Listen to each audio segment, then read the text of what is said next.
Good evening. My name is Tom Robinette. I'm the Vice President of Public Policy and Advocacy for the Overland Park Chamber, and it's my honor to welcome you all here to tonight's event. On behalf of the Johnson County Public Policy Council and the co-sponsors of tonight's forum, the Leawood, Northeast Johnson County, and Overland Park Chambers, I'd like to thank you for attending the Kansas House District 19 Candidate Forum. I'll begin the evening by introducing the candidates. We'll do that in alphabetical order. So first is Representative Stephanie Clayton. Stephanie is finishing her third term representing the 19th District in the House of Representatives and is the current chair of the Johnson County delegation. She's a fifth generation Johnson Countyan who attended the Shawnee Mission schools. She's a graduate of Emporia State University, has a background in public education, and is currently a social media consultant. She lives in Overland Park with her husband Ben and their two children, Stella and Eli. And Stephen Wyatt. Stephen has worked in the medical insurance field for 15 years, is currently employed by a pharmaceutical company and deals with insurance issues, including Medicaid, Medicare, and financial assistance for patients. He's a resident of Overland Park and previously ran for a position on the Overland Park City Council. The format for this evening's forum is each candidate will have a 4-minute opening statement. There'll be a prepared question and answer period. Each candidate will have 2.5 minutes to respond to questions, followed at the end by a 3-minute closing statement. During the Q&A, the candidates will answer the same questions. Questions have been prepared in advance by the Public Policy Council in response to or in accordance with input from chamber members and have not been shared with the candidates before this evening. There'll be no follow-up or audience participation. The candidates have drawn numbers in advance to determine their speaking order, which will rotate throughout the program. So we'll begin with opening statements by the candidates. They'll have 4 minutes each, and our first candidate is Stephen Wyatt. Hello, thank you for hosting and thank you for showing up. My name is Stephen Wyatt. I'm the Democrat candidate running for the House District 19. One of the biggest questions I've gotten is why did I decide to run for office? And this goes directly back to 2 years ago, the 2016 elections. I was very discouraged the outcomes of that election. There was anger and tears at my house that night. So I decided to become more involved. And as I looked at what was going on, I decided the best option was to actually become a candidate to, put myself out there, put those ideas and try to help the community. I have graduated from the University of Central Missouri. At the time it was Central Missouri State University with a degree in music education, and I did teach high school for a short time. I worked a few jobs between now and then, but then I got into the medical field, healthcare industry, where I did start out doing emergency medical servicing, dispatching, taking emergency calls. It's a tough job. If you know anybody that does that, thank them every day because that's a really tough job. After a while, as was said, I started working for a pharmaceutical company, dealing with insurance, copay assistance, medications that are extremely expensive, both with commercial insurance, Medicaid, and Medicare. Unbeknownst to me, just a little bit of time ago, that company decided to pull out of Overland Park, and currently I am unemployed, but I'm doing this, and we'll find what happens in the next few weeks, and after that, I may have to find a new job. It does show that regardless of the size of a company, this was a worldwide company, billions of dollars within a couple of years, there was some bad decisions, and suddenly there's almost 300 people in this area, looking for work. The good thing is there is plenty of opportunities. As I have kept my eye open about what's out there. At the same time, I'm finishing campaigning. Just in case what happens, there are plenty of opportunities. So I hope that we can continue to expand Kansas and keep businesses coming to Kansas, that we can have more small businesses and entrepreneurs start businesses, so that people who are needing jobs will have those. Thank you. Thank you. Stephanie, your opening statement. Thank you, and thank you to the Northeast Johnson County Chamber and to the Johnson County Public Policy Council as a whole for hosting these. It seems like yesterday that I did my first one in the Overland Park Chamber office. This is a wonderful location. We're at the Antioch Library, and as I was driving over here, this is the library where I grew up. This is the library where I learned how to read. The children's section used to be in a completely different room. I believe the room that we're in now used to house, or at least used to have the stacks where I would do a lot of my research when I was younger. So I think of this as just an inherently one of the happiest places of my childhood. So it's nice to be here. And of course, thinking about the history of how the Johnson County libraries started, not dissimilar to the way that Johnson County Community College started. I was lucky enough to grow up here in Johnson County, and again, I'm the fifth generation of families that lived here in Johnson County, but obviously closer, growing up in Shawnee and growing up closer to this northern portion of Johnson County, which was a lot more suburban than the more rural portion of the county when I was growing up. I attended Shawnee Mission Northwest High School. I come from a larger family, and it was very exciting to be able to go off to college when I had that opportunity. It's my father worked at Zarda Dairy, and my mother was a florist, and so it was a kind of a wonderful upbringing here among ice cream and flowers. It really sounds a little bit too perfect when you think about it.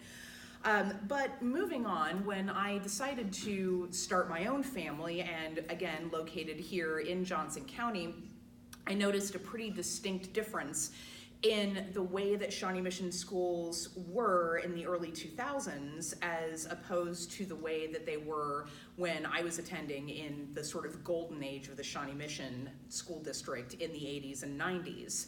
And so I was not very pleased with the changes that had taken place, and so I looked around and I thought, oh, well, it's the school board. After doing some research, I found out they were running things fine, so I found out where the problem was located, and that was in Topeka. So I thought, oh, I'll just run for office and I'll go fix it. It turned out to be a little bit more difficult than I had initially thought, but one of the good things about being at this point in my legislative career, having been able to serve the people of the 19th District in Kansas for nearly 6 years, is that I've been able to make good on a lot of my campaign promises. I got elected in some of the darkest days of the state at a time when we saw terrible direct dismantling of the government and some major hits to a lot of the services that came to really create the quality of life that I grew up with and that I wanted my own family to grow up with here in Johnson County. It's been a wonderful opportunity to participate and be at the forefront of tax reform and to lead a group of some of the arguably least powerful legislators in the building to create the basis for the plan that we now have today. This plan has generated the revenue that has allowed us to fix the school funding program. Now, of course, as we go on, we are under a little bit of peril. There are concerns that we might not be able to keep the plan as stable as we would like, because there may be other influences that would like to do otherwise. And again, we're dealing with influences that would like to create chaos where stability has now been put into place. I look forward to continuing my mission of creating stability and sustaining stability and a strong future for the state of Kansas. Thank you. Okay, thank you both. We'll move on to the question and answer period. As a reminder, the candidates have not seen these questions prior to tonight, and they'll answer the same question as we go through, and they'll alternate responses. Starting off, question number one. This will be Stephanie, you'll be first. What are your views on state tax policy? My views on state tax policy are as follows. I think that first we have to think about it from a standpoint of fairness and not taxing in a counterintuitive way. When we raise taxes, especially sales taxes, on many of the people who are using our state services the most, this is really a financially counterintuitive way in which to conduct ourselves. Because if they're paying into the system and then needing the help the most, it just makes very little sense.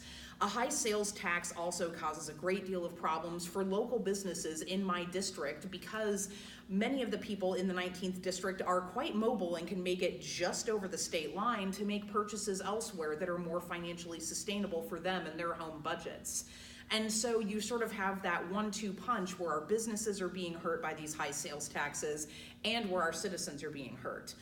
I have one of the most senior legislative districts in the state, and so putting high sales tax on seniors who have been paying their part and doing their piece their whole entire lives is, again, counterintuitive and frankly cruel. So I see a more stable income tax rate as a better future for Kansas and for our revenue streams. I'm not averse to raising the tax on possibly cigarettes, although I see that more as a deterrent to smoking than as a solid, valid revenue stream. I wouldn't consider that something that I would balance my budget on. Again, not averse to exploring the possibility of internet sales tax, although I have been told by many of our staff members that this isn't something to put a lot of bets on either. In fact, based on my research, caution is the way, and that is the way that we should continue. I think one of the things that I want to pursue the most is dropping and possibly eliminating entirely the sales tax on groceries and the sales tax on hygiene and human dignity products. Because again, we all have to eat, we all have to use these products in order to be functional and to go to work every day. And so I think that it would be best for Kansans if we provided tax relief in this area.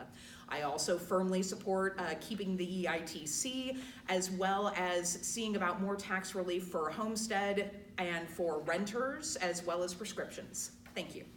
Thank you. Stephen, your views on state tax policy? So the food sales tax is one of the highest in the country, and we need to bring that down. It causes a hardship for lower income individuals, seniors who are on fixed incomes and trying to budget everything that they have, working with patients that had Medicare and talking to them and trying to figure out how they were going to afford, how to live and get medications and food for a long time was difficult. So lowering that sales tax, I wouldn't be opposed to trying to change some of the tax structures, having a few more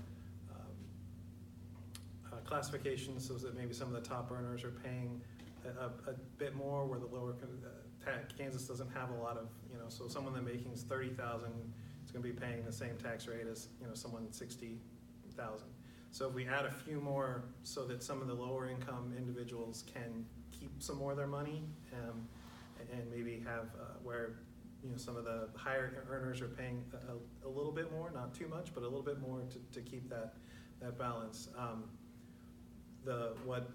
What the legislature has done in repealing some of those tax cuts from the previous governor has created some funds. I think that we need to keep that money and continue to fund our schools and our infrastructure, our roads. Having lived in Missouri for a lot of my life, and then when I came to Kansas, everyone said the roads were a lot better, and they were for a while, but they aren't now. So we need to get that infrastructure back to try. So that kind of tax structure, changing some of the income tax so that the lower income individuals can keep more of their money, so that they can go ahead and spend that money and buy food and spend the money and help stimulate the economy. Okay, the second question tonight. Excuse me, Stephen, you'll be first. With record low unemployment rates challenging businesses' ability to find enough employees, What would you do to grow and develop the state's workforce? So, to me, one of the biggest things to have a good workforce is to have a strong education system. If you have educated people that live in the state, companies are going to come to the state, or those educated individuals are going to start their own businesses. You know, I have friends who started their own businesses that, you know, successful now for well over a decade. They just decided one day, I'm going to start a business, and they had the opportunity to do that. But that was after they had gone to school and finished their degrees. So we need to fund our education system. We need to put some of that money that we had and put into the higher education, so that we have the educated populace that will bring businesses or start those businesses that we need and desire. Stephanie, your thoughts on state workforce? Well, while I think it's quite fortunate that we have low unemployment, the theme of needing a well-educated workforce is something that I have long heard from local business leaders here in Johnson County. And I think that there are several different ways that we can go about this. Talking with a lot of the Board of Trustees members of Johnson County Community College, I think that especially for the IT sector, if we start putting some certification and training programs in place there, if you look at a lot of computer science degrees, those 4-year degrees are often obsolete by the time those graduates graduate. And so it's really, particularly for that sector, it's certifications that matter. It's working with our unions as far as recruitment to their programs goes. And it's identifying those needs and finding out where that training can be. When I was at a home builders luncheon a few months ago, found out that they're desperately in need of framers and carpenters.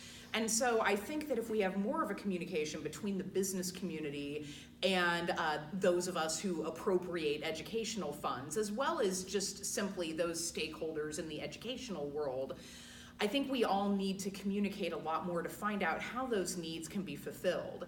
And in addition to that, it's just the basic funding of education, whether that be early education, which sets the strong foundation, K-12, or especially higher education, which has been grossly underfunded. And so if part of the reason why we don't see the educated workforce that so many businesses need is because many individuals cannot afford to get the training that they need. And part of the reason why they can't is because the legislature is no longer funding our universities the way that we should. Okay, thank you. So question number 3, Topeka appears poised to refocus on the state's infrastructure. What would your priorities be in any new statewide transportation plan? Stephanie, you're first. Well, got to be honest, I think my priorities in the statewide transportation plan would center on Johnson County's needs. I think that because we are the most populous county in the state, that we have these increased needs. I think we're starting to see even a desire or a need for an outer loop, for widening along K-10, and just countless other just general maintenance as well. We're starting to see some cases where our roads are genuinely unsafe because they were built for a time when our population was much lower.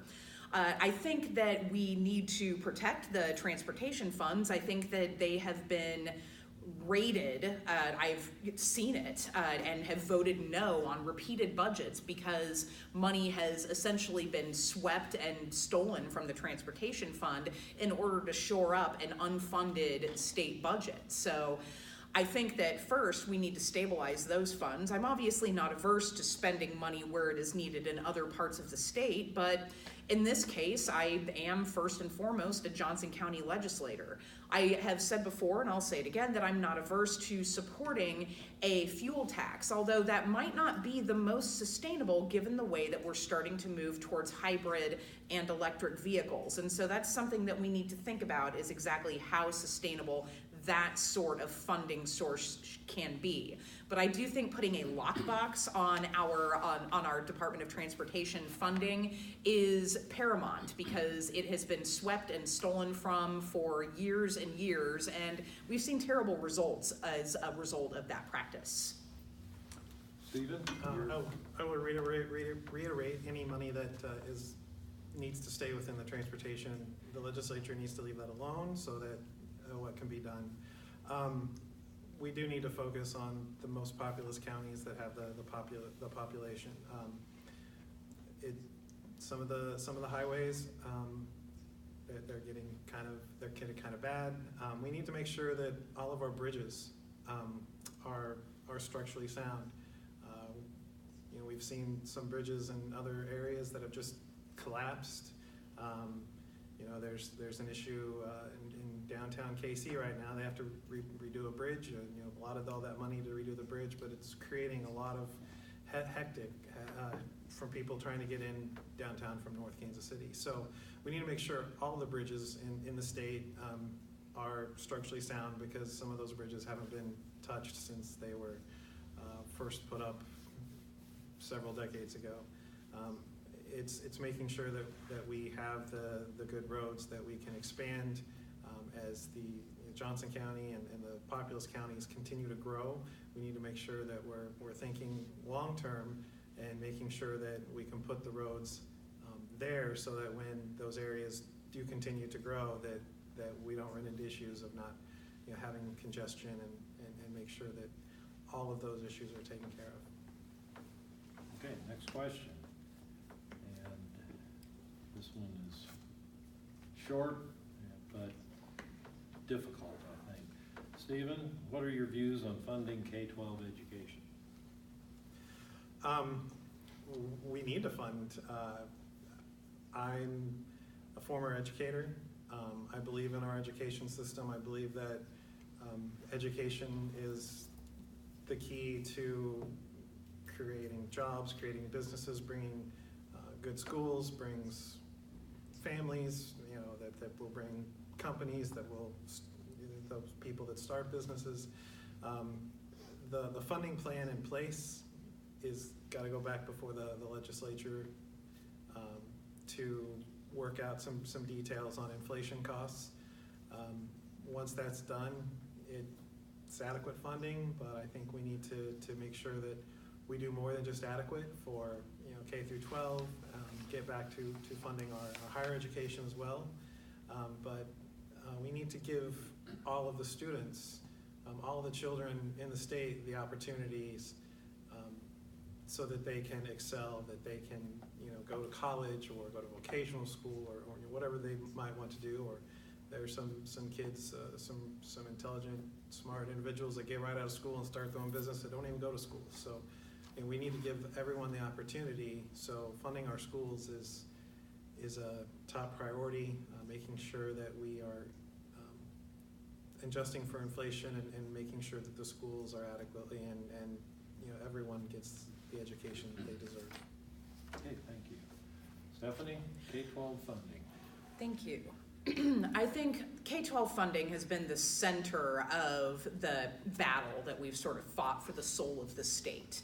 And it still sort of remains to be that center. When I first got elected, I did not believe that there was a single Kansan who wanted to destroy or go after public education.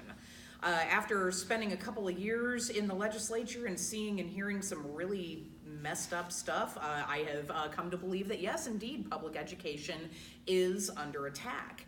I think that the past legislature has done a wonderful job of finally getting a solid, sustainable, and with the exception of the slight issue of inflation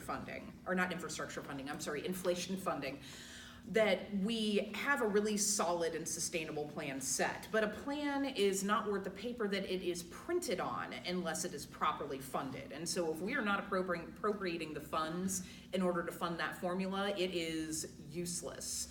And so I think at the heart of education is a taxation plan. Now again, we do have a solid taxation plan, and if everyone remains calm and just does slight adjustments in order to fit for inflation, to fit for any sort of recessions or anything that goes in the future. This should be a nice, solid, sustainable 10 or even 15-year education plan.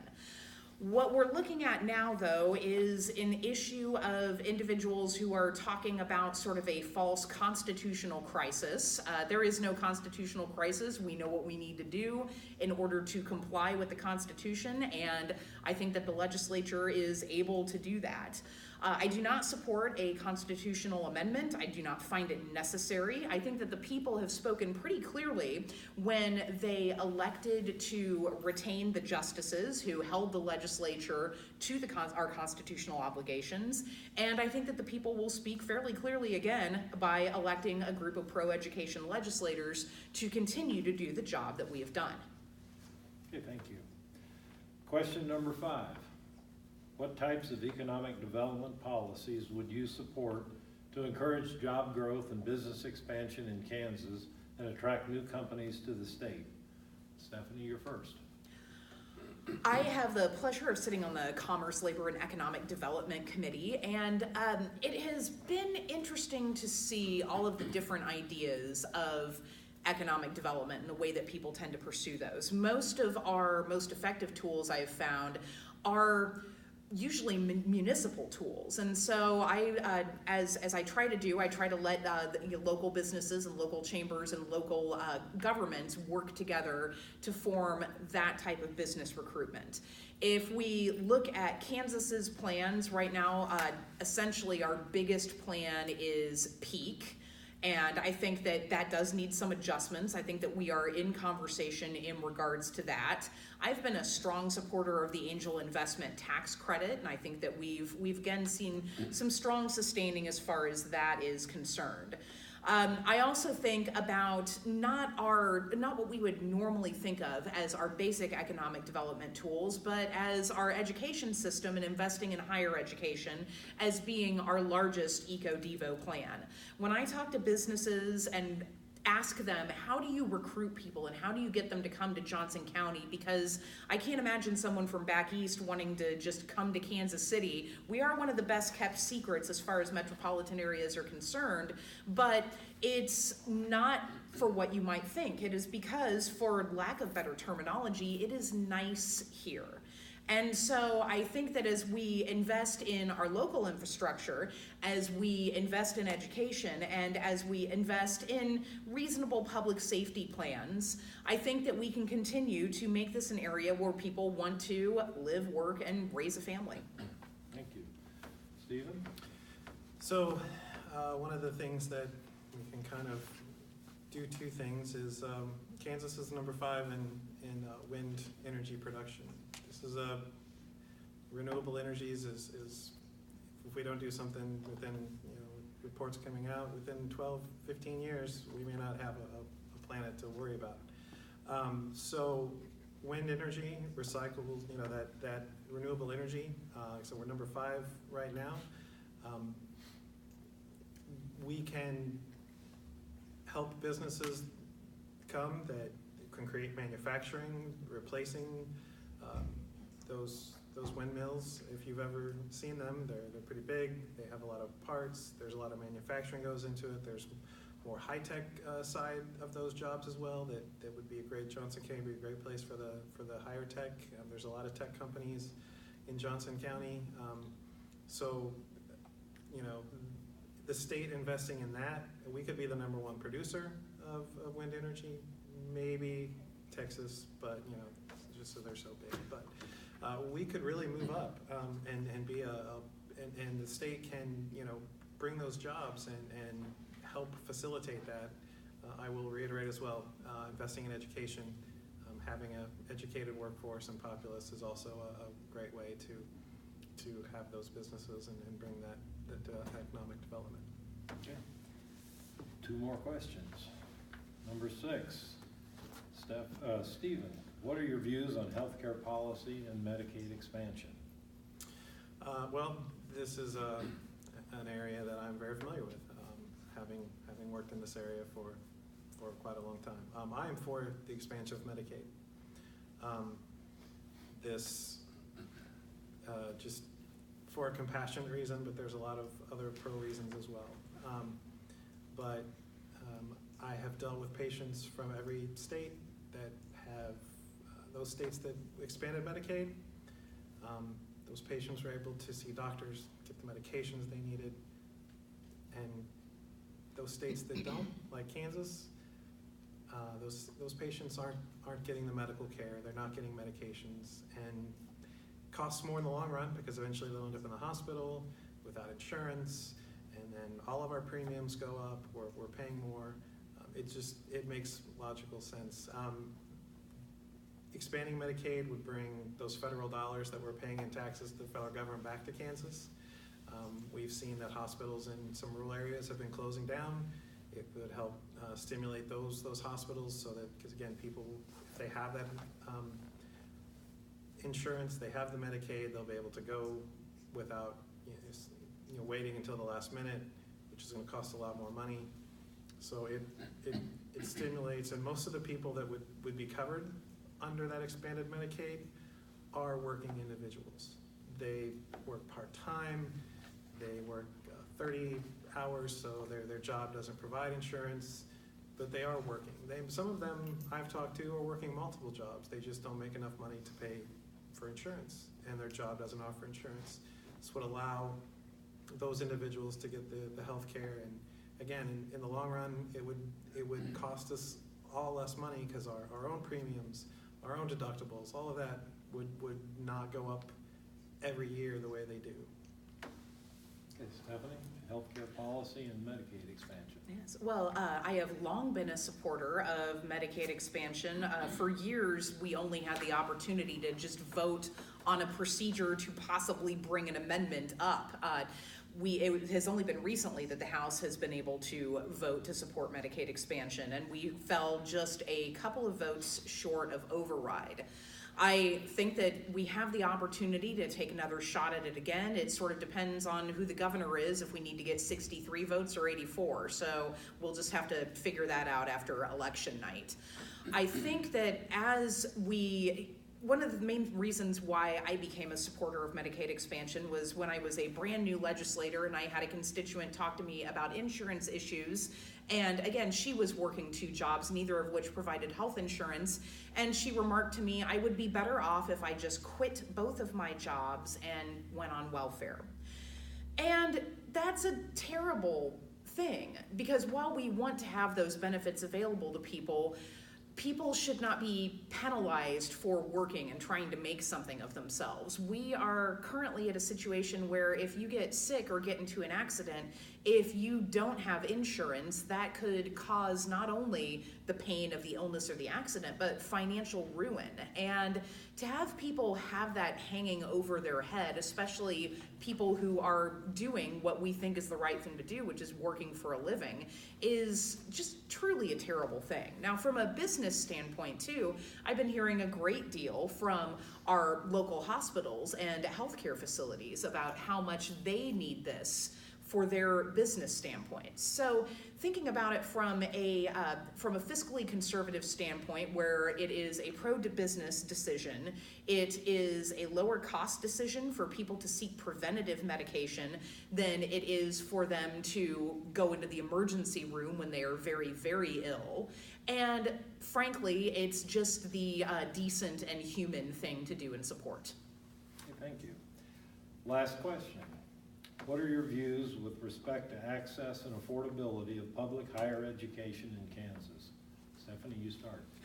I think that I have seen through my time in the legislature several rounds of budget cuts as far as this is concerned. I have seen a really unhealthy attitude towards higher education, in some cases that just seems irrationally hostile and frankly counterintuitive to any legislator that would refer to themselves as pro-business.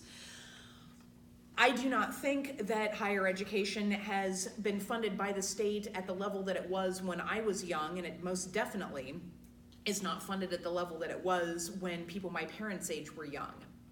When we lock basic higher education out for so many Kansans, and then we wonder where our educated workforce is, we sort of have a failure to communicate. I think that we can solve a lot of these problems by, frankly, just funding higher education. We might not have a constitutional obligation to do so, but we do have an obligation to our businesses. Excuse me. I think that more compassion needs to be shown to younger generations as well, because we often hear about this generation of children or adult children that are living in their parents' basements. But if we continue to set policy that makes it so that they can't afford to grow up and start a family or buy a house, or when they graduate they're drowning in debt and can't find a job, then it's really not on them, it's on us. And so that's our responsibility. In short, I believe strongly in funding higher education. Stephen? I also believe in funding higher education. I think that many people many younger people are put off right now from going to school because they don't want to graduate. They don't want to spend 4 years and get life-changing debt. When I went to school, 20 plus years ago, it wasn't as bad as it is now, but it took me quite a while to pay off my student loans.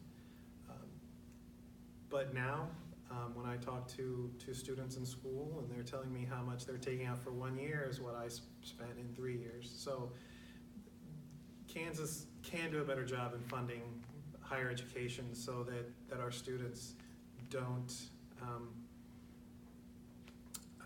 graduate with that life-crushing debt. I know some businesses have set up scholarships where we'll help pay for your school, and when you graduate, you come work for us, which we could try to facilitate more with some businesses in the area to try to get more scholarships. But a lot of students might not want to do that because they might want to change their major, or things happen. I'm not opposed to taking good ideas from others, and as I was looking through information, there's a really good program that Tennessee has in place, passed by a red state, by a Republican legislature, and signed into law by a Republican governor, that they have after grants, if any high school student is able to go to any community college or vocational school, and the state will help pay that tuition so they can get that education. It worked so well. They had an educated populace. It brought businesses. The tax revenues went up. It worked so well that they were actually able to expand that to any resident of the state. So those people that maybe decided later in life wanted to go back to school were able to go and get help, get 2 years of school, get an associate, so that they were an educated workforce. So Kansas can do a lot more in helping fund a higher education, and working on plans with some businesses to try to set up some scholarships so that some of those businesses can help pay for some of that educated workforce. Okay, that concludes the question and answer portion of the program. We'll go on with closing statements. Stephanie, you've got 3 minutes. All right, well, again, thank you so much for having us all here today. Really appreciate the Northeast Johnson County Chamber and the Johnson County Public Policy Council for going to all the trouble to host these. So thank you very much for that, and thank you to those who attended this evening. I think that Kansas, for the first time, is in a positive place. I am pleased with the work that we have done, because I've seen how bad it can get. I think that we hit our lowest point probably around 2015 or the 2016 session. And so seeing all of the wonderful work that the legislature has done against so many odds to dig the state out of its terrible place has been a wonderful thing to see. I think that I am optimistic about some of the things that we can continue to accomplish, because I don't just want the state to be okay. I want the state to be dynamic. I want it to beat all of the other states. I definitely don't want it anywhere near the bottom of anything as far as the top 50 lists are concerned. So I think we have a long way to go, but I'm excited about that possible trajectory. I am proceeding with caution because I have concerns about some of the rhetoric that I have heard from some gubernatorial candidates and from some legislative candidates as far as what they would like to do. I see a desire on the part of some to turn the state back. And so that causes me no small amount of worry as we head forward. So again, I am excited and I am happy to proceed. I do think that it is highly important that we proceed with caution, and I'll be proceeding hopefully on the offense, but aware that we might have to move into a defensive mode. And so I do thank the people of the 19th District for electing me. I sure do hope to get sent back. And again, thank you so much for hosting us this evening. Stephen? Again, thanks everyone for showing up, and thank you for hosting, thank you for moderating. Kansas has come some way from the last few years where it was pretty dark for a while. You watch late night hosts in Kansas be the butt of the joke about our governor and the way the state was running. So we have come some ways. We can do a lot better for education, for business, for the residents, for everyone involved. I think that we need to make sure that we're, when we go into the ballot box starting next week and the next few weeks, that we really know who we're voting for and their policies and their positions. Again, there are some people at the top of the ticket who are talking about some cuts that could thoroughly hurt what has been done and put us back to that national joke. I would hope that if everyone does that research, that you go in and you make that vote, and I would appreciate it if you would vote for me. Thank you. Okay, thank you. On behalf of Leawood, Northeast Johnson County, and Overland Park Chambers, and everyone else here tonight, thank you for sharing your thoughts and views with us, and thank you for your willingness to serve. Very much appreciated. We know it's a lot of hard work. Thank all of you for coming tonight, taking advantage of this opportunity to meet the candidates and learn about some of their ideas. Remember that advanced voting by mail started today. Advanced voting in person begins Monday, the 22nd. So encourage your coworkers, friends, relatives, people that you know and associate with to get out and vote, participate in this election. For more information about the candidates, including election deadlines, candidate information, be sure to visit the Johnson County Public Policy Council's website, votejoco.com. You'll find that, and as well as these recorded forums will be up on the website probably by the end of the week.